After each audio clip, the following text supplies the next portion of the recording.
So this is the part one of hornbill wall painting. তো অনেক দিন ধরেই চিন্তাভাবনা করার পর ঠিক করা হলো যে বাড়ির বাইরের দেওয়ালে একটা ওয়াল পেন্ট করা হবে। প্রথমে পিন্টারেস্ট থেকে কিছু রেফারেন্স পিকচার দেখা হলো।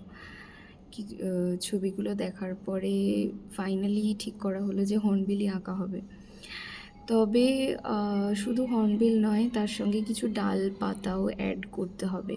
তো সেই অনুযায়ী আর্ট পেপারে একটা হর্নবিল এঁকে তার আউটলাইন বরাবর কিছুটা অন্তর অন্তর ছোটো ছোটো করে কাটিং করে আর্ট পেপারটাকে স্টেনসিলের মতো করে নিয়ে দেওয়ালে আউটলাইনটা প্রথমে করে নেওয়া হলো।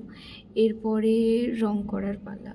তো যেহেতু base colour already sky blue, তো যে যে জায়গাগুলোতে হালকা কালার হবে তো সেইগুলোতে সাদা রং করে নিয়েছি। তো এখানে প্রথমেই আমি হালকা সবুজ পাতাগুলোকে রং করে নিচ্ছি।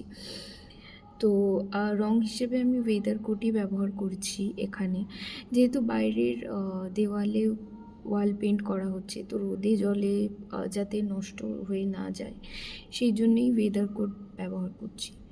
So thank you so much. So like, share and subscribe for the part 2.